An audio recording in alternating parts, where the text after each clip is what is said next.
All right, welcome back to Stacking the Deck. We are stacking a full stack tonight. We have Kurt Cresswell. Hey guys. Easton Evans. What up, gang?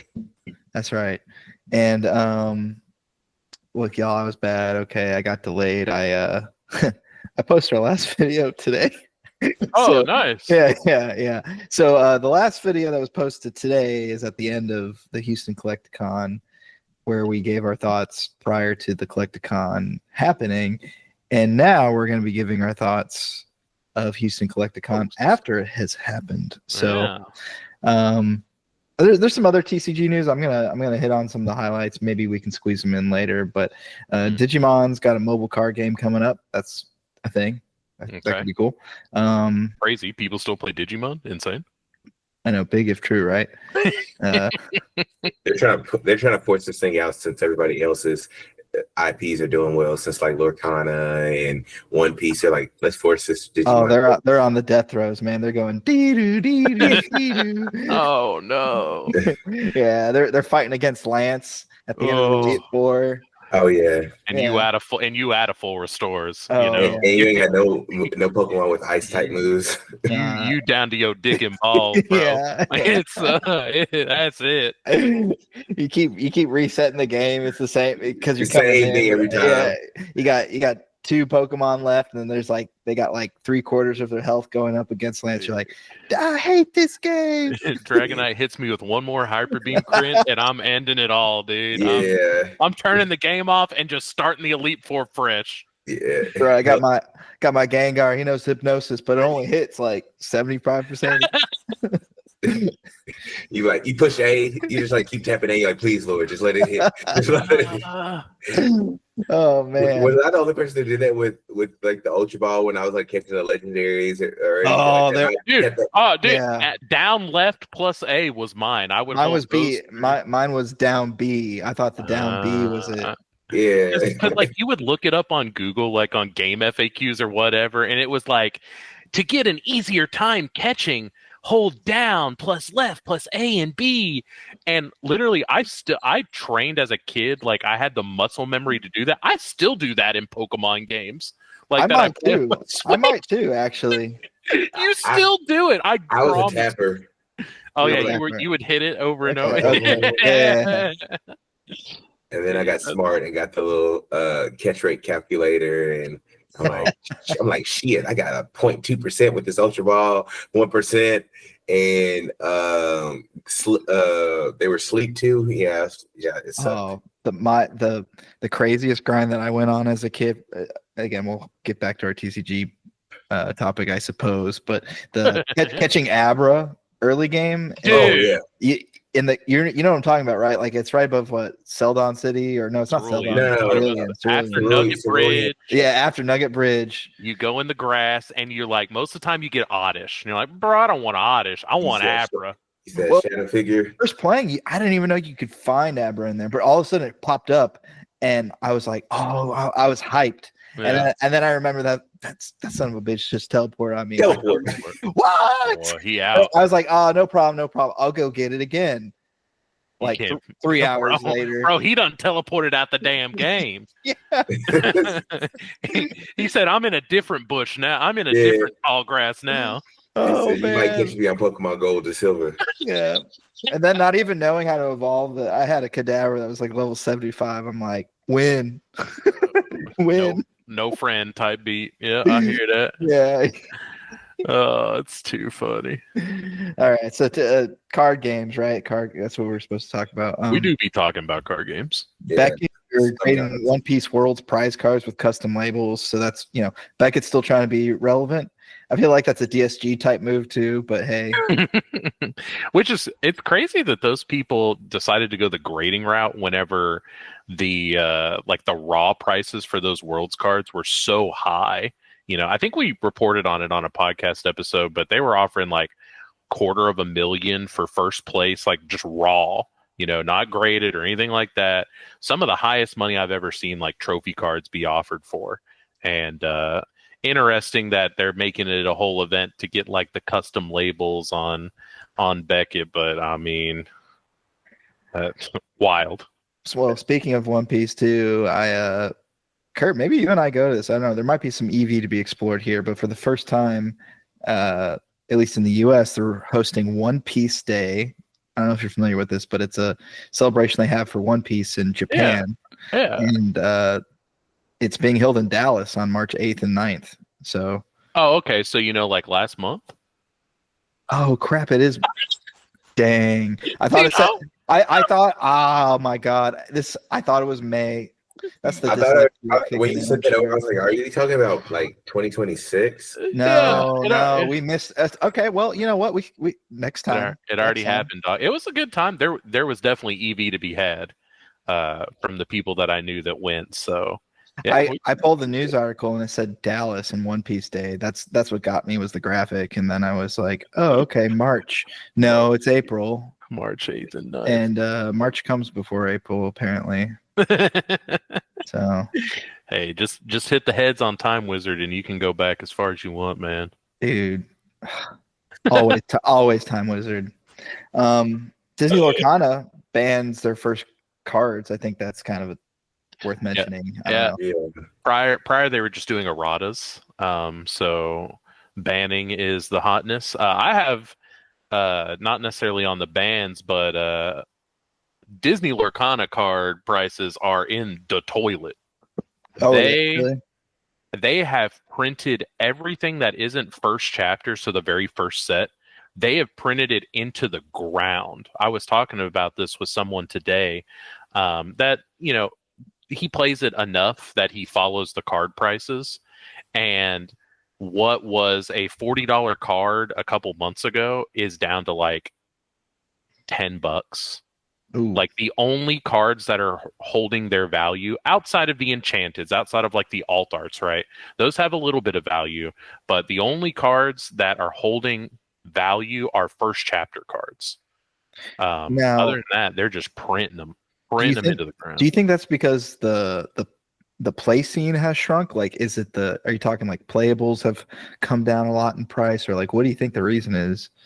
Ravensburger has come on record saying that we will continue to print all of these sets forever.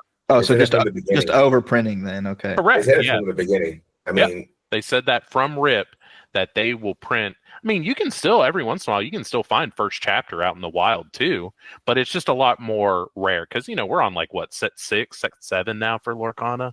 I mean, they said like Easton just said from rip, we will print this and print this and print this until there's no tomorrow, and we're finally starting to feel the effects with this most recent like price check.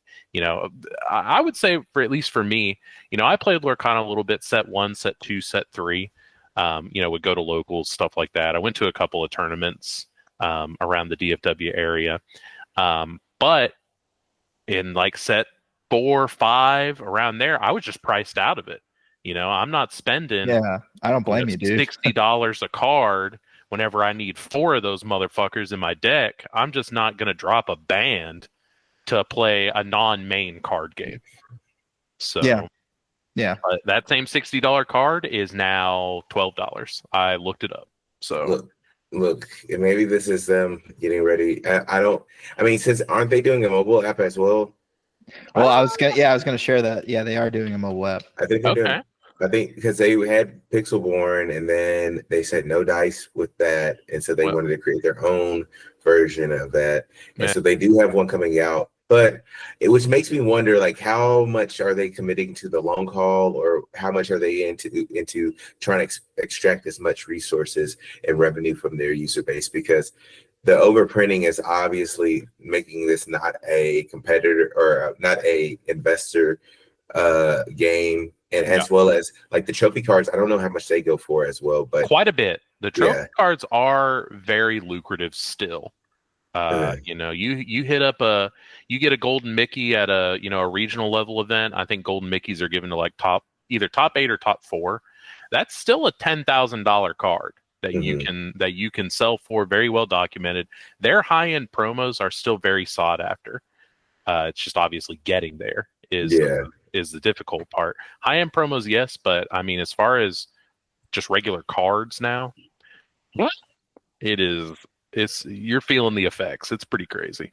I might have to change maybe my stance because I thought that Lorcana, much like One Piece, was going to be like a 2 or 3 year thing, and they might try to push this thing out a little longer before they implode it, but because they might see this as a good revenue driver, and it's probably, to be fair, this One Piece and Lorcana have probably been the overperformers of the TCG landscape right now, in my opinion. And so it may be maybe by the metrics, but I'm saying I think that they probably didn't forecast this and like, what? It's actually doing better than we thought. Instead of like letting this die off, let's put a little bit behind it, keep this flame and flickering, and keep pulling in the money. I think you're right. I don't know. It's as long as people keep buying it and the numbers look good, you know what it is. They'll keep just making up new mechanics, new rules. It's in my opinion, TCGs are like almost infinitely scalable. So it's just, as long as you can maintain the interest and there's a decent IP behind it, then why not, right? I mean, yeah. Well, let me chump check myself. The last sold for a Golden Mickey was I just saw it. It was sold from the UK, so you know they crazy over there. Sold for $4,000 plus $600 shipping, so $4,500 was the last sold on a PSA 10 Gold Mickey. So still not bad. Not bad. And you don't get paid money for it unless it's one of those like 5Ks. Right, exactly. Yeah. Not bad. Official Lorcana events that are held by Ravensburger do not pay cash. It is prize. It is not the cash, but it is the prizes. I got slipped a Gold Mickey once. Oh yeah? Yeah. How'd that work out? I don't remember how it worked out, but my back was hurting the next day. I got you. Yeah, I feel that. You're like, damn, why I get so sore? Yeah, man. It's like Golden Mickey, baby. I was working out, man. Working out. Yeah. All right, well, cool. So yeah, I mean, there's always Pokemon news, but it's most of the news I'm seeing is from the Pocket. I guess they have another set coming out in Pocket, so that's exciting. And then Rocket is doing Rocket things. I'm getting maybe some lesser known Pokemon news. They had a South African SPE, which is like the national tournament for countries that don't have intercontinentals. So there's one in EUIC and there's one in NAIC, and there's also in Latin America. They have an LAIC.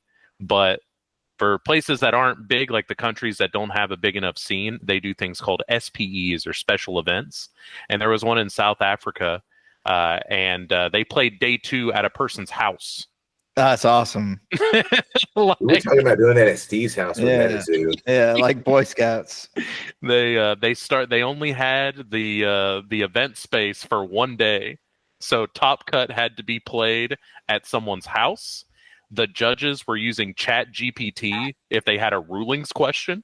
Perfect. Yeah. It was I read that stuff and I was laughing so hard. Man, we honestly are built for that kind of locals. Let me tell you. I'm telling you. Yeah. I'm booking my flight to South Africa. I'm on my way.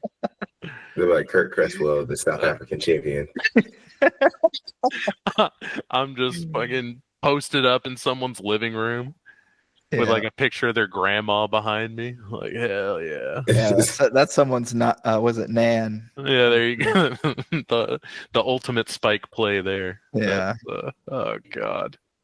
So funny. Yeah, Pokemon's still doing crazy. I went to my local game store today, and it's a constant stream of people coming into that game store buying Pokemon cards. I did unfortunately see a dad buy a couple of packs for his son.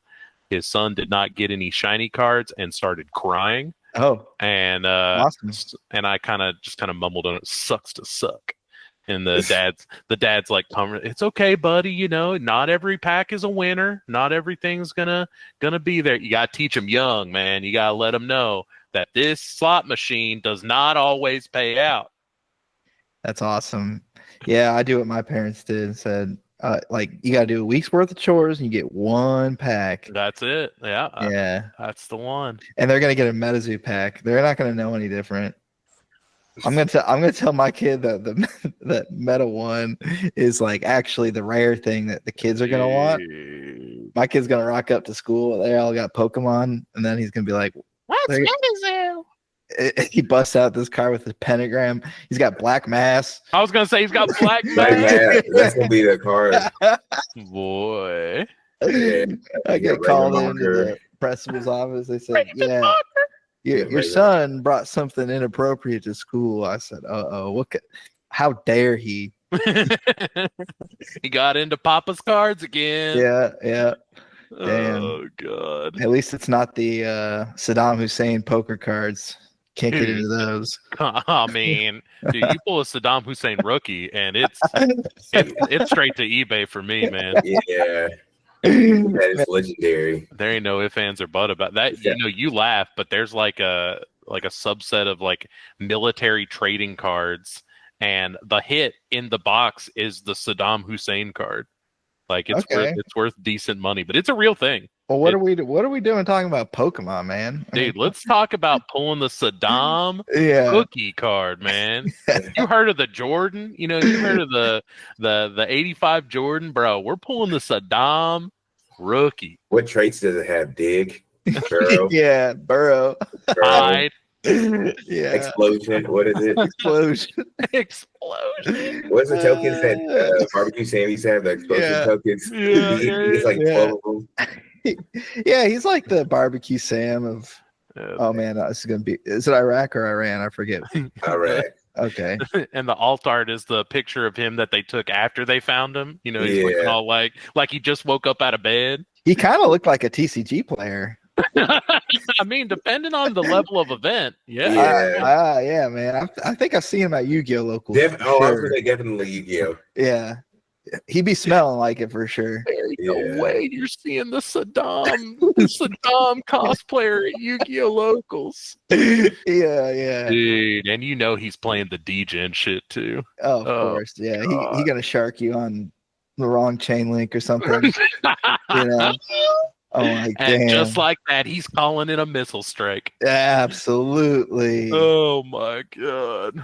All right. Real talk. So Collectacon, Houston, that happened. That's what people want to know about. They don't want to hear about. Sorry guys, this is the time in the episode for the Metazoo portion. The Metazoo hour. Metazoo. I mean, let's be real too. The Collectacons, there's nothing else, right? It's just Pokemon mostly, and then I guess now there's Metazoo. Yeah, it's what's going on? It's pretty I mean, yeah, you tell. I mean, you're at Miami, so to me, I mean, granted, Kaida's exclusive for the most part. Pokemon, it has some One Piece stuff, but it was like heavy Pokemon. No, yeah, it's pretty much Pokemon. Was Vanilla Ice there? No, Waka Flame. Oh, wait, hold on. That's an upgrade, actually. Wait, it is. Yeah. It is. I was Hold like, on, okay, I gotta check and see who they had. He had a good set. He had the Bulbasaur shirt on. He was you know. Waka Flocka is actually he's actually into trading cards. I saw some reels with him talking about, like, he pulled out a Mizaki Gengar. I don't know if you know about that card, but that's like a, you know, that's a decent. They had Waka at Houston too. Yeah. Okay. Yeah, so I guess it's on this stretch, this year's version of, or this year's run of Collectacons. He must be the contracted artist along with Jason Page, because they always don't have Pokemon.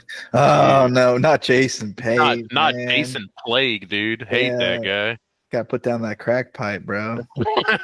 Hey, nice slab you got there. Want me to sign it? Yeah, want me to sign it? Oh, I cringe. I will say, when he signs it, it's like when you go on vacation and they're like, "Hey, take a picture with this iguana. You want to take a picture with the iguana?" And then they charge you after. And they don't tell you the price up front, so you be like, "No." You're like, "Oh, I thought you were doing this at the kindness of your heart." No, bro, you over here doing this for sales. The monkey jumped on your shoulder. You pay. Yeah, I remember I was a teenager in New York, and some guy, like, basically he was giving out CDs, not giving out, but like handing out CDs. I was like, okay, I'll listen to your album. And then he's like, yeah, that's $20. I was like, oh no, I'm good then, man. He's like, no, I need $20. And then it turned into like a grift. I was like, oh shit. So that's how I feel about Jason Page. Yeah. Yeah, he's trying to peddle his mixtape. Yeah, exactly. Man. But all right, so Houston Collectacon, pretty monumental, right? We had the unofficial tournament. I think that was the big news. Yeah, that was the main talking point of the last pod. And by the time this gets released, for those that watched the last one, know about this one. But I feel like we kind of nailed it to some extent on like the turnout and all that stuff. And no slight to the people that threw it, but it's like what the estimate was 10 to 20 people. But when I speak to parties that are less biased than others, it was more realistic to around 10. Depends if you count staff or not. Okay. Yeah. Can we clarify? What does that mean? So staff are people that work for Metazoo. There were people that were working for Metazoo that was playing in the tournament. They won the tournament. Look at them! Let's go, baby! Yeah. Mike Waddell never sleeps. Andy would have had a fit. Andy would have had a fit and would have called somebody. Oh, let it be anybody's staff or related or even. Oh man. Yeah. This is Mike. This is Mike's gift back to the playtesters. You can play in our tournaments. Well, technically, this is a community-driven event, so it's fair game. I don't know. I don't know if that's better or worse though, because to spike the community tournaments also so funny. Oh my god, better or worse? I really don't, because the community ones definitely like the kiddie pool. Like, hey, we just want to have fun. Like, I don't know. I don't know how I feel about it, other than like, hopefully the staff member that won gave their prizing to the person that. I hope he didn't. I know him. I mean, I know Dustin. Okay, you're gonna name it. You're gonna name it. Of course, yeah. I mean, anyone who's familiar with competitive Pokemon from like the last decade knows the name Dustin Zimmerman. He's probably one of the best, if not the best, player out of Indianapolis. He's been to Worlds multiple times, top 32, top 16 finishes at Worlds. He's a very good card player. And he has an art director role at the new Metazoo company. And he was the one who won. Very funny. Playing the broken archetype, the broken aura that we all knew, air fire. And oh man, whenever I read that, I was like, they said a Metazoo employee won. I was like, uh-oh, which one was it? I think what happened is, Charlie and the gang got all the Pokemon boys and said, hey, you guys, all the former Pokemon boys, like, hey, we're going to go show up to this event. And I think Dustin was just bored. I don't think he had anything to do. So he's like, yeah, I'll play. I'll play in the tournament. And just runs over it. And I hope he didn't give away any of that prizing. Yeah, he deserves it. He deserves all the boxes that he did the art for. I would rather he fucking throw him in the garbage in front of everybody and then pour a beer on it than give that away. Yeah. That's so funny to me. Love that then. Okay, cool. Well, I'm glad it all worked out. Everybody had fun. The turnout was substantial. And I think it's moving everything in the right direction of where we'd like to see OP for our next big hit card game. Yeah. For the listeners that can't tell, Ed is being facetious. For a community-driven event, from what I've heard, I'm not mad at it. I just hope that they net zero, like it didn't cost them anything, but it probably did. I don't know how much it cost them, but I hope it didn't cost them anything, because again, this is a community-driven event, and you have it at this point. Metazoo isn't a Kickstarter game. This isn't something that needs the infusion of community initiatives to be successful. And they probably have a roadmap. So whereas old Metazoo, Caster Society was needed because it really filled a void where Metazoo was lacking. Even we had to guilt trip them into any tournaments. Like Caster Cup was basically everybody being like, damn, bro, Caster Society is really kicking y'all's ass on the OP thing. And then Mike was like, all right, let's do Caster Cup. No, they're not. No, they're not. No. Let's do 250,000. And we're going to have all these different sets. And we're going to do at the Collectacon, that's what and he had really. And then we're gonna do a little build up. You're gonna have to make you play at your own local game stores, and then that's how you qualify. Hey, I ain't mad at that part. All right, I ain't mad at it. That was actually really good. I think I was mad at that part. Okay. I didn't like that part. I was the one running those tournaments. But anyways, go ahead. I think it was good for building up the base, but Caster Society came out of a need and out of a void that the old guard never filled. This new guard is making it very clear and apparent that they are going to have OP, and it's probably going to be along the lines of what you see with One Piece, Lorcana, et cetera, et cetera. And they have a really professional group of people. So you're going to be, again, you're probably going to be spending your time, your energy, your efforts for the same benefits and kind of community leverage that maybe Caster Society got, but you're not going to have that outcome. And then you're going to be upset. You're going to be super upset because that's what everybody does. When people were doing all the building the websites and building the card databases and the apps, and they didn't get anything for it because they were working their asses off to do it, that's how you're going to feel. And then you're going to thrash and crash out on Metazoo because of it. I'm just letting you know now, but don't let it be known that nobody from Stacking the Deck didn't tell you, like, hey, I would just wait for them to do stuff. Don't rush. Don't rush. Even now, like, you don't even know how many players really had. How many players played it, I think? Like 15, 20? Not even, bro. Not I don't even think they 15's being generous. I don't know the exact number, but it was less than 20. The thing is, what they should have done, and this is not a knock to anybody, and it's not me trying to think that I know more than anybody is. You should have did a TTS. They built out the TTS client. You should have had a TTS tournament. That's why you could have gauged, like they did the New Year's event. You could have gauged your crowd. You could have built up a little buzz. You could have even done what Caster Society did with the seasons. Boom.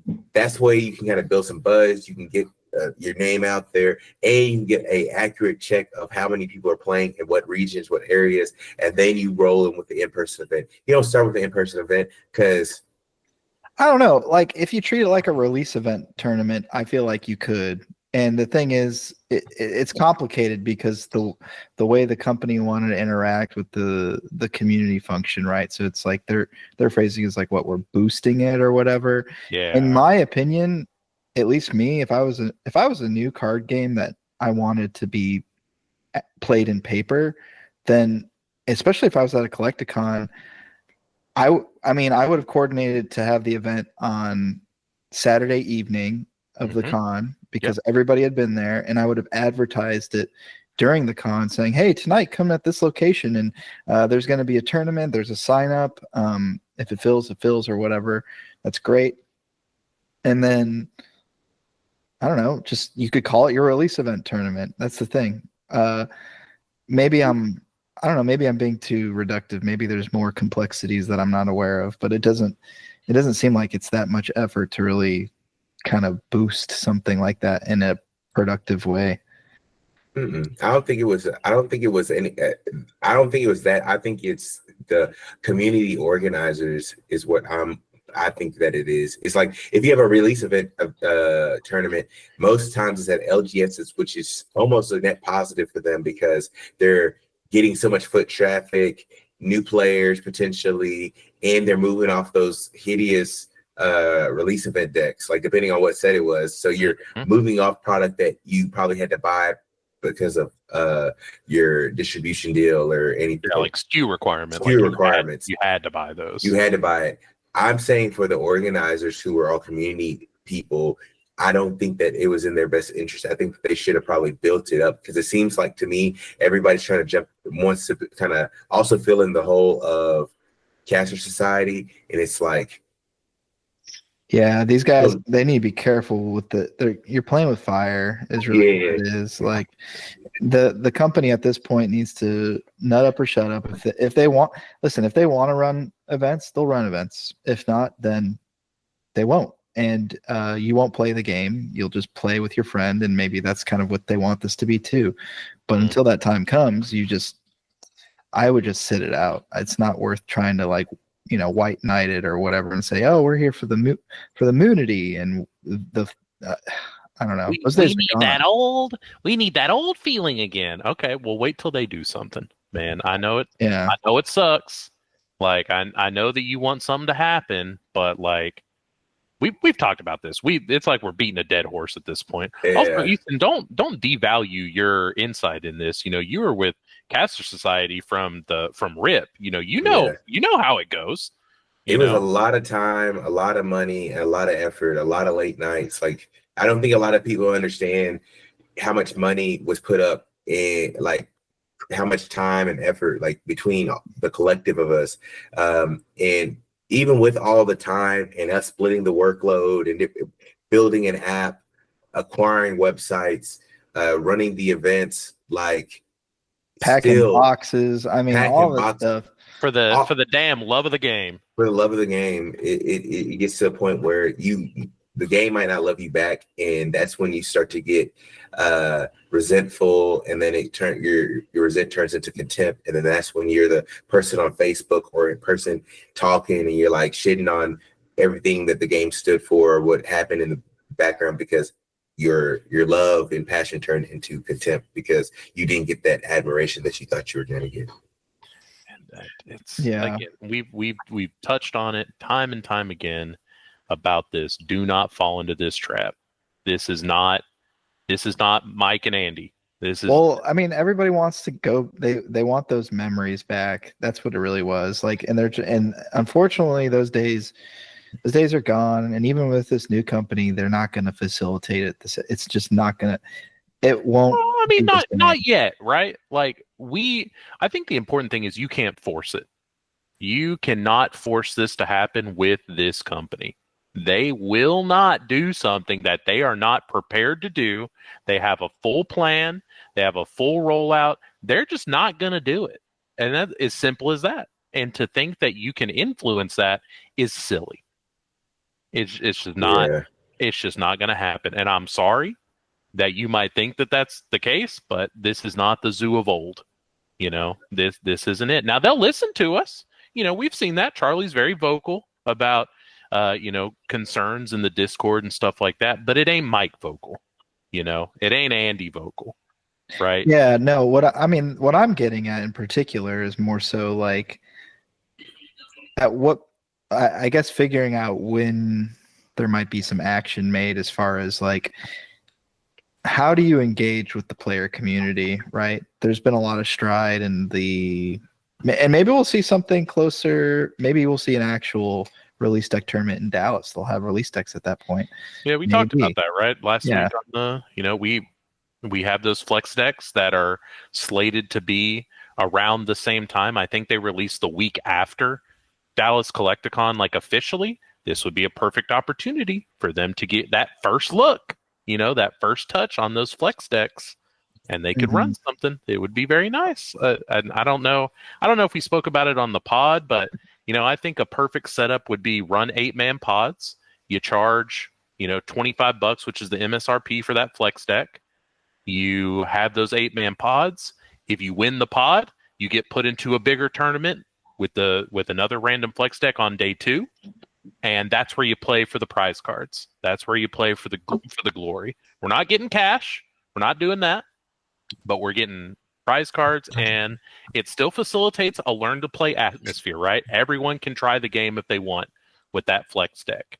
The flex decks give enough flexibility because you get 3 packs. You get 15 extra cards with your little 50-card deck in this little flex deck.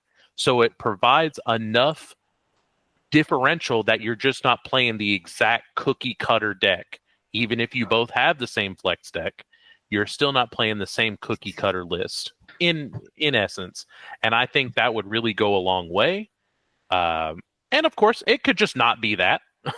But I think doing something like that would really go a long way for a lot of the players. Even if you've bought into the game, full disclosure, I've got a full play set of Metazoo, and I would still sign up for these pods, and I would still play these pods all day. Of course. Yeah. And especially if it's local, right? Yeah. I think the feels bad is like traveling. Some folks are like, oh, why didn't you go to Houston or whatever? Well, first of all, I've just been very busy with work, and I have a kid. I mean, I'm a freaking adult now, despite talking about cards on a podcast, but I'm busy. Sunday night. Yeah.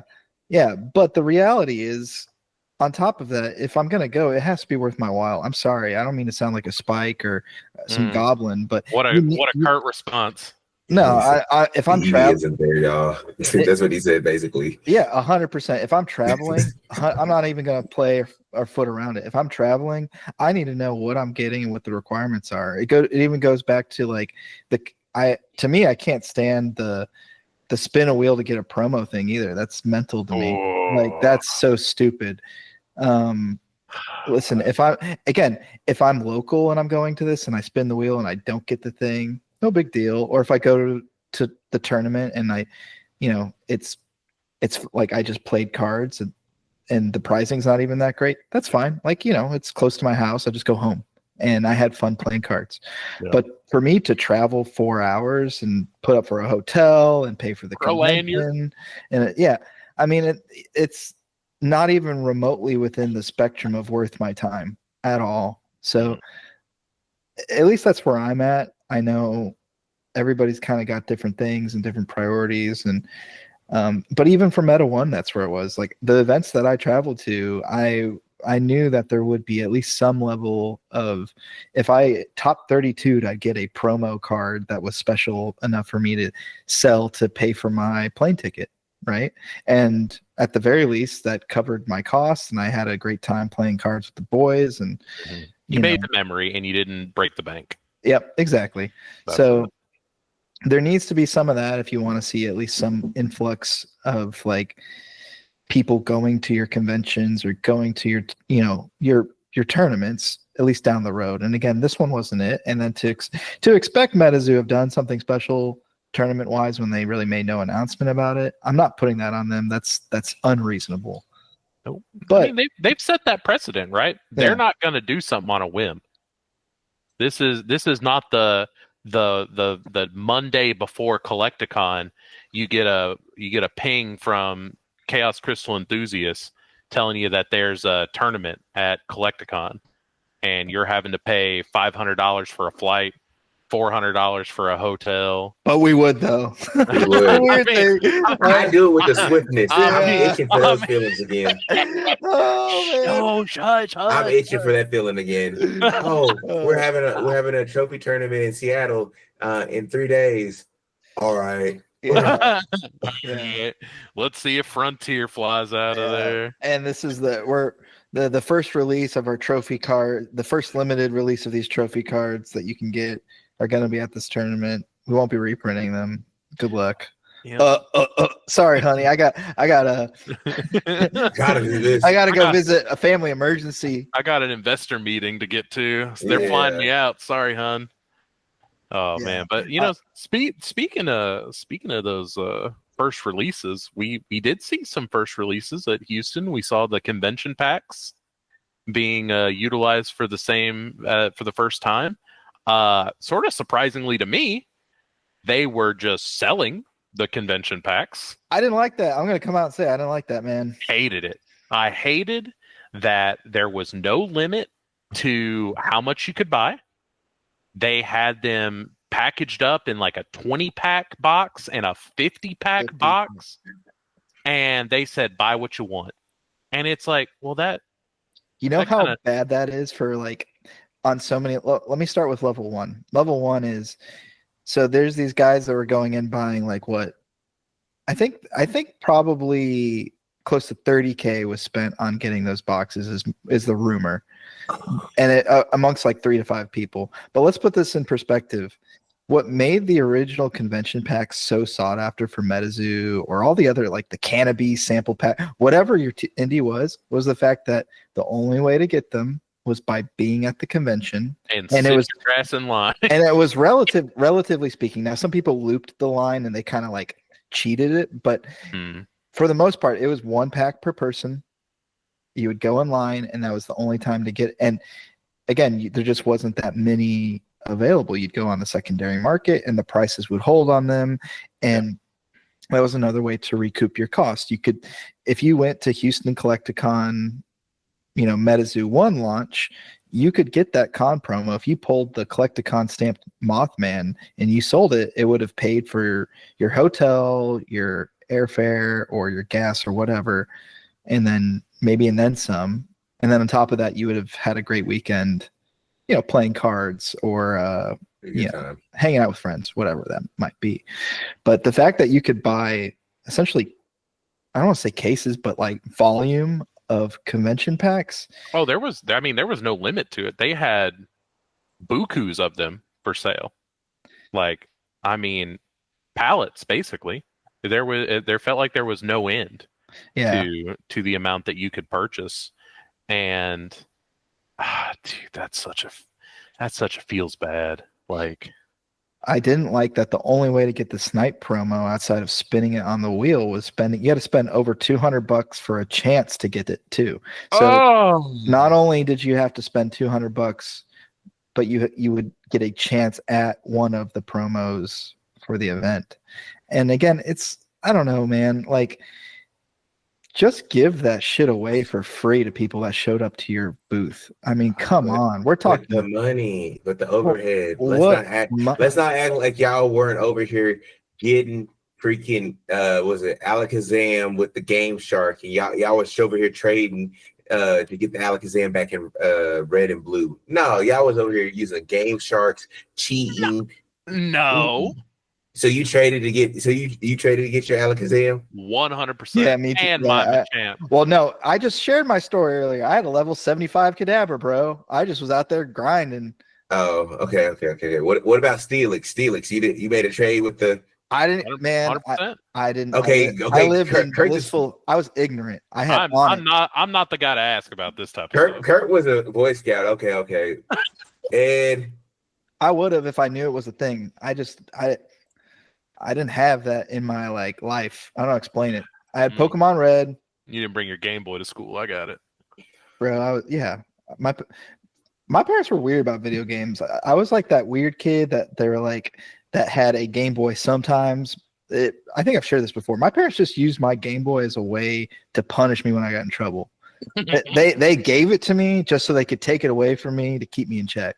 That's how Game Boy worked in my house. No, and we had no console. So do what they gotta do. I was an alley kid. I just hung out in the alley with the other kids sometimes. Okay, I agree with y'all though. I think that they should have given the promos for people who are traveling near and far to get the product. From a this should let you know from a business perspective, they're about the nickels and dimes. They're not about not saying that they're not about the community, but I think a lot of the efforts and some of the things that a lot of Kickstarters and Meta One did was they did a lot of stuff out of community as well as basically peer pressuring. So this business model that Meta2 is using is incorporating a lot more of return on investment. If I'm going to a convention, I need to maximize my visibility from a brand perspective. Hopefully, because you're also paying employees to go there, and it's not just for the love of the game. So hopefully the sales that you make subsidizes their time there at bare minimum, because you're out of money initially unless they have a deal with Collectacon or something like that. So I get where they're coming from, because they are paying for employees, they are paying for per diem and lodging accommodations. And so if you can nickel and dime the community for all of that to basically net zero this thing, and you most importantly get the visibility aspect from it, I'm not mad at it.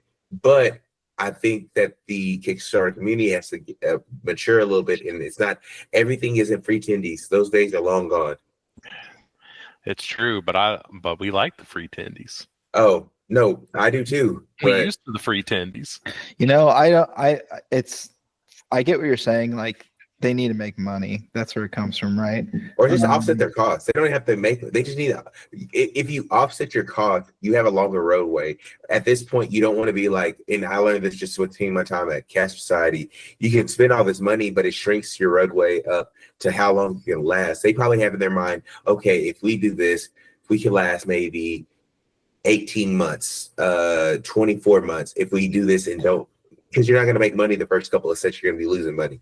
But if they're going to all these conventions, printing off all this extra supply, not making any money, and still paying their employees, they're shrinking that roadway from 24, 18 months to 16, a year, et cetera, et cetera. Right. I just feel like, honestly, maybe you minimize your spend at the conventions or whatever you do, but you got to think about conventions almost as a loss leader, not as a price like as a chance to recoup your price. You should be making money on the actual set, ideally. Like when you launch your set. The first couple with the new game, I don't know, man. It's hard to say. Like with Meta 1, I have no idea how they did it, but it's not just Meta 1 either, though. It was all the other. I'm talking again, like Cannabeast or like the million other indies out there. And yeah, they failed. So maybe there's something to that as well. But I'm just thinking to myself, like, or maybe even less so on the company, but shame on the community, I guess, for spending money. I don't know what's going through your mind. I think it's really shame on the community. Yeah, I don't know what's going through your mind when you're cracking 50 packs of this thinking you're going to make your money back or what. I just don't. They think it's like old days where you can, if you get the set, if you get the, like, imagine if, I don't think everybody their mind matured with the transition of old Metazoo guard to new Metazoo guard. I don't think that they were like, oh, well, it's not going to be like old days. No, it isn't. It's completely different. Back in the day, Houston Collectacon, as soon as you got a Headless Horseman, a Mothman, anything, Hell's Gates, you can sell that for $50, $75, $150, and you're basically in net zero or making a little bit of money back on going to the event on a free product. Whereas now everybody's assuming that, oh, if I have the collector set and it's all stamped, I can sell this. But as we can see, Meta 2 isn't liquid. Like, it might be worth a lot of money, but it's not liquid. It's not like somebody is willing to trade money for those cards rather quickly and without a lot of like discussion or waiting around or anything like that. And to be clear, I'm not mad. Like, if Meta 2 wants to make money, I encourage that by any means necessary. If there is some other sucker that's going to pay a premium for this stuff, then I guess so be it. But at the same time, I'm like, I don't know. I feel like it going back to like the free promo, give people the convention the snipe one for free. I'm just saying, like, if you want to sell the booster boxes for the convention stuff, that's fine. I also think it kind of devalues your core set, but that's a whole other conversation, considering you're essentially selling a booster box, a reformatted booster box of your core set. It might not have all the cards in it, but like, you just really set one, and then you have this convention booster box that I reckon more people are just going to want that instead of your booster box at this point. Right, exactly. So I don't really know how all that plays out in the long run. Again, if Meta 2 wants to make money, I say by all means I'm for it. And then to be super clear on this as well, like, I'm kind of sick of reiterating it. The only reason why I'm coming off with like a little bit of more hardline stance is like, I come from a position of I really want Meta 2 to be successful. Like, it's in my best interest, like, for it to be a successful game. So by giving realistic feedback, or at least what I perceive to be realistic feedback, I think that is like a dose of healthy medicine. And it's very likely that they're going to listen to this idiot speaking into a microphone. But I can tell you from a pure, like, purely objective standpoint, it feels bad to go to a convention and spin a wheel for a promo that you want. That's a convention specific promo for a game that you want, knowing full well, like, the only reason you're going to this convention is for Metazoo, and not even able to get the thing that you want, unless if you spend $200 for another level of randomization. Oof. It's fucking crazy. Oh, That's the cheat code. That's the cheat code. If you can just remix a package, a product that you had, and you can make a good amount of money from that, that's when you got it. That's the perfect mix. And I think that they're in the pocket right now. They're starting to figure it out. Listen, yeah, if they can make money, that's great. What I didn't like as well is, like, I'm kind of ping-ponging between topics here, but another thing I heard was, like, at the tournament, they didn't know how to resolve mulligans despite having staff there.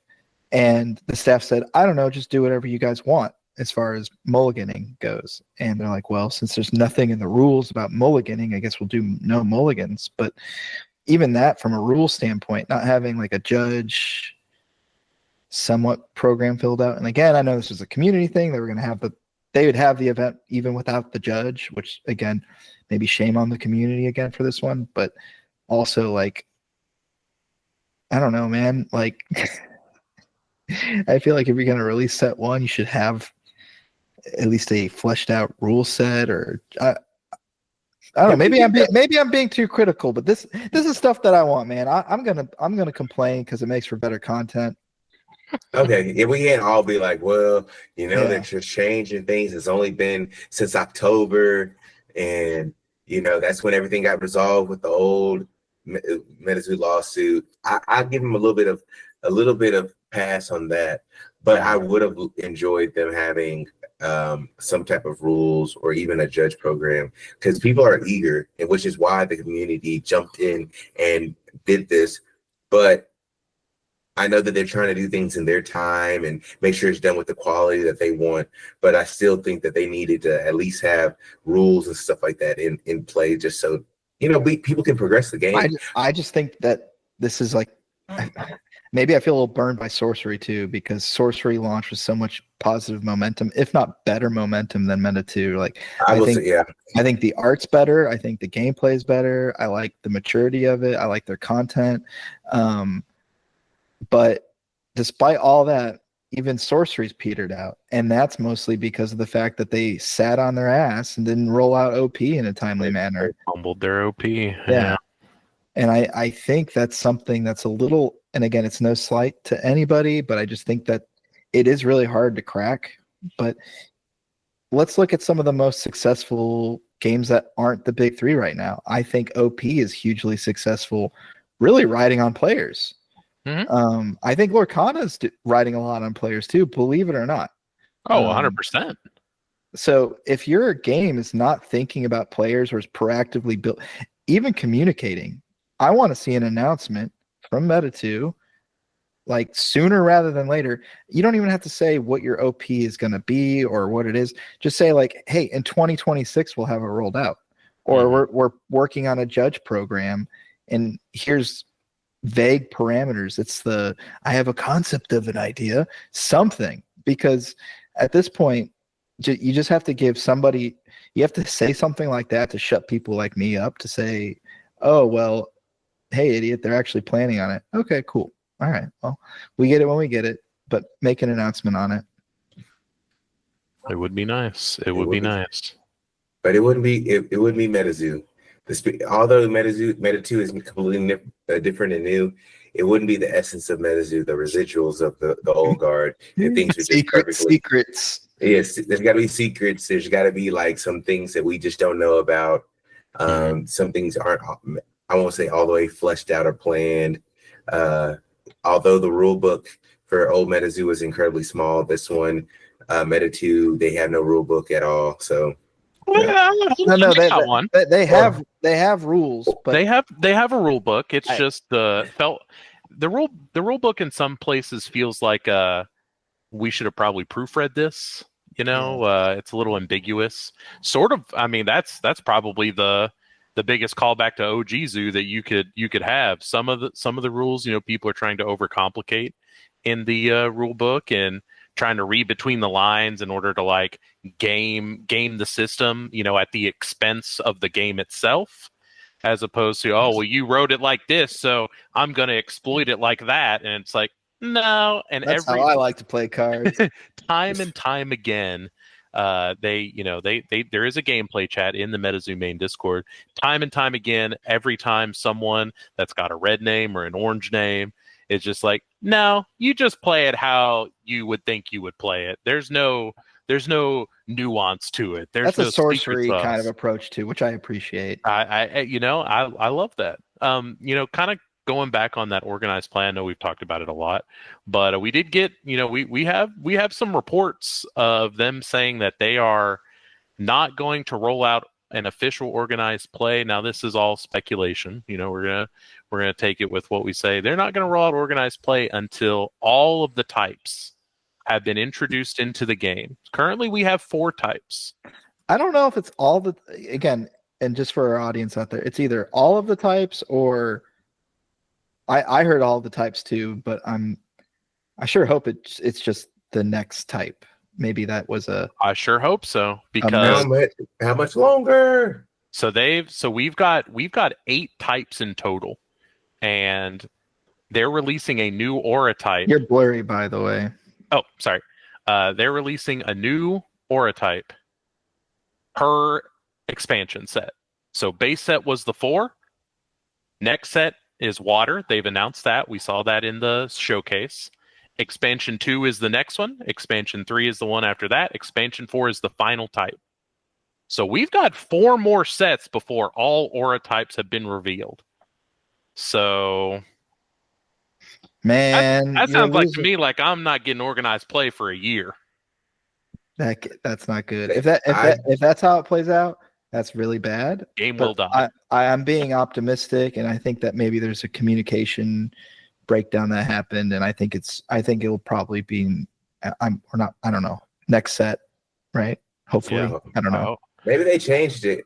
When I was told, they said it would be this year. I mean, maybe I didn't think it would be like Q4 this year, but hey, they said maybe this year, so maybe Q4 this year was what they were aiming for. And if that's the case, then that's not good in my opinion. But I hate that we have to speculate on this. This is an easy thing to solve, right? Just say like, hey, what your time frame even is. If you're telling folks stuff at conventions, people talk, okay, and it's the game of telephone where it's like somewhere down the line the message gets messed up. So just, I don't know, it wouldn't be very difficult for them as a company to say like, hey, between 2025 and 2026 we'll roll out OP. Even that's like something, And guys, we got a great announcement next week. Charlie's on the pod. No, I'm just kidding. Yeah.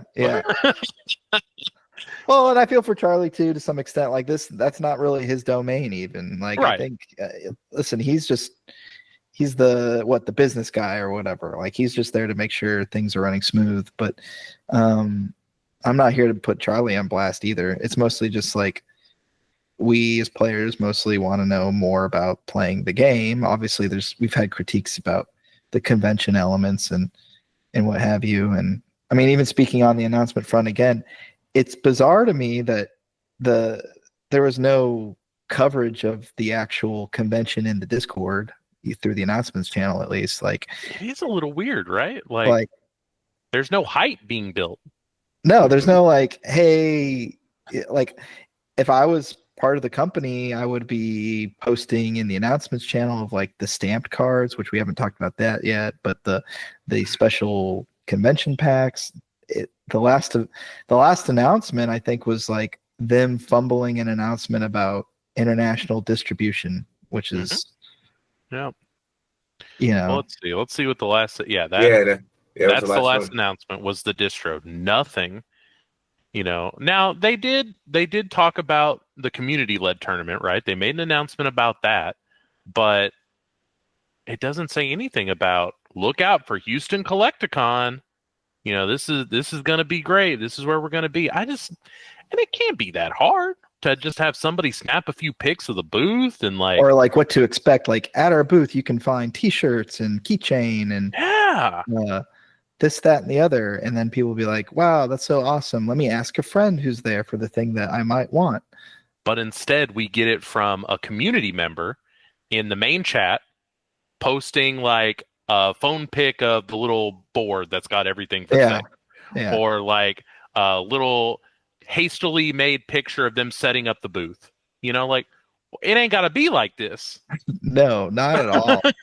Yeah. We're better than this, guys. Yeah, and you kind of have to generate that. That's how you generate that FOMO, right? Like right now, I don't feel like I missed anything personally. Yes, I mean, same. It's whereas Meta One for sure, I would have felt that way with just like, oh, you missed the drops. You missed the drop. You didn't get the Collectacon stamped promo. You didn't get the spoiler promo. There's a release deck tournament that had trophy cards tied to them. Oh wait, you didn't get the you get the idea. Yeah, you didn't go buy Mike Waddell 2 shots at the bar and Then he, threw up on your lap. You ain't missing nothing. That's the real experience right there. You didn't get gaslit and told. Yeah. You didn't dodge a Ninja Star You native didn't get pack. shown Andy's prototype cards in his binder, at dinner, And some of the cards he's actually owes you, but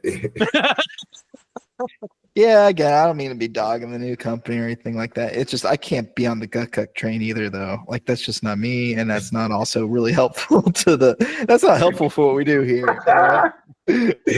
oh, and nobody knows really. Very few people know the story of the gut, but it's okay. It's not we're here now, but man, that made me chuckle. Yeah, you got to get off the gut train really quickly. I don't know what it is with these folks, but like, there's some folks that are so die hard to whatever the brand or the company is for some of these TCGs. They immediately just go into the group think where it's like, I don't know.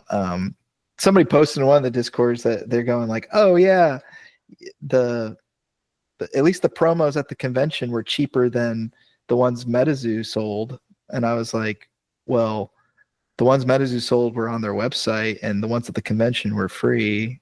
And yeah, right. What the? Yeah, and you can make your money back on those. Yeah. Hold on.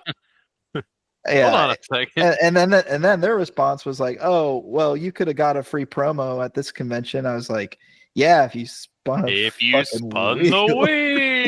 wheel." I mean, and let's go to the wheel. Yeah. I don't know. I just, do we need another layer of gambling? I mean, seriously, like we got. I think we need after you spin the big wheel, a few of the tiles are spin the small wheel. I think we need a second wheel in place to allow for better pricing. I want gambling in the packs that I buy and open. I want gambling in the convention that I go to visit the game that I love. I want everything to be a game of chance. And if I don't get it, you better believe I'm getting my mother, my brother, my sister. I'm getting Timmy to spin the wheel, and they gonna rip that promo. I think that's a negative brand impression. You spin the wheel, you don't get the thing you want. I'm not gonna buy your T-shirt. I'm not gonna buy your keychain. I'm not gonna like. Even worse to be like, oh, you missed out on the wheel spin. Well, you can buy it over here. It's like, I want that. Or even to have the promo behind a $200 purchase threshold or something. That's crazy. Like the fact, again, it's just so weird how how TCGs in their communities have justified spending so much money. Like, I've even seen comments where it's like, oh, I love the Poncho Box case set. So now that they're like, without that, I wouldn't be buying cases. I'm like, no single person that's not a store should be buying cases for themselves to crack. Exactly. That's not healthy. That's not how that's supposed to go. It's not healthy. But unfortunately, that's the only way you can truly know.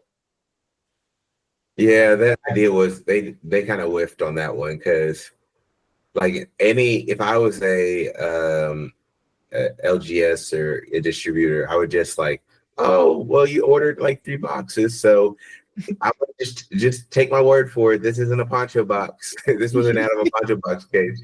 Like, nobody. I don't think I've seen too many people who've been like just fans like get a Poncho box. Everybody I've known that I've had a Poncho box have been distributors or sellers or something along those lines. The distributors or whales who were just like. I was gonna say outside of when people who've won some of them during the Miami. Sure, spin the wheel. It's time to spin the wheel. Yeah, outside of that. Oh man, okay. I'm gonna give y'all some free 99 on how to get people to buy your boxes, your MSRP boxes. So say you're a store or you're an online seller, and say you buy 5 cases and you hit a Poncho box.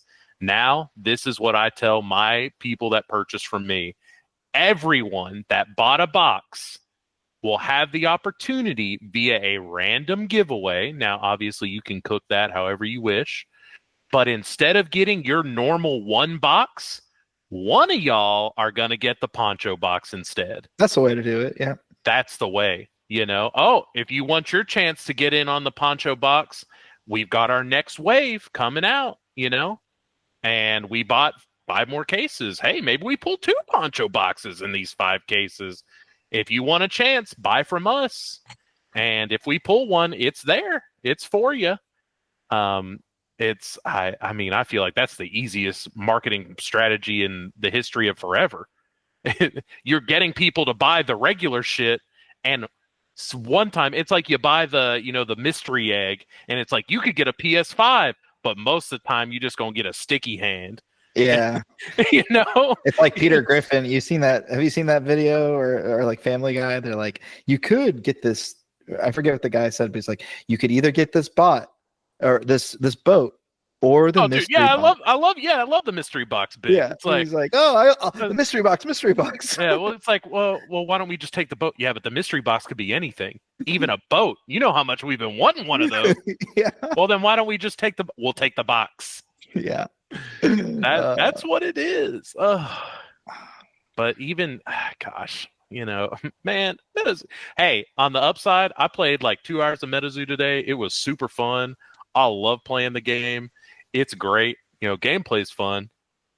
Just hope I can do it in Dallas in an official. I feel like I sound like some sort of like weird like recovering functional alcoholic where it's like I don't need it, but I like it. Like every time I say something that's like an actual honest critique, I have to always preface it by like, I love the game. I think it's great. I like good. The company's cool. All this other stuff. Like, hopefully that's clear by now. The game's fun. I like the people running the company. They haven't freaking gaslit me. They haven't treated me horribly.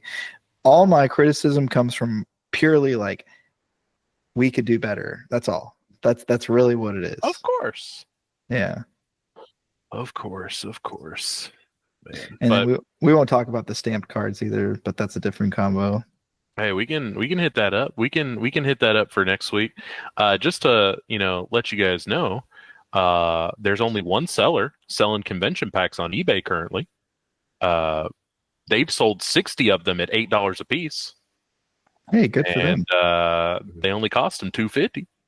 So, hey man, you too could make your money back. You just got to buy cases upon cases of convention packs and hope that no one else undercuts you on eBay.com. It'll happen. Yeah.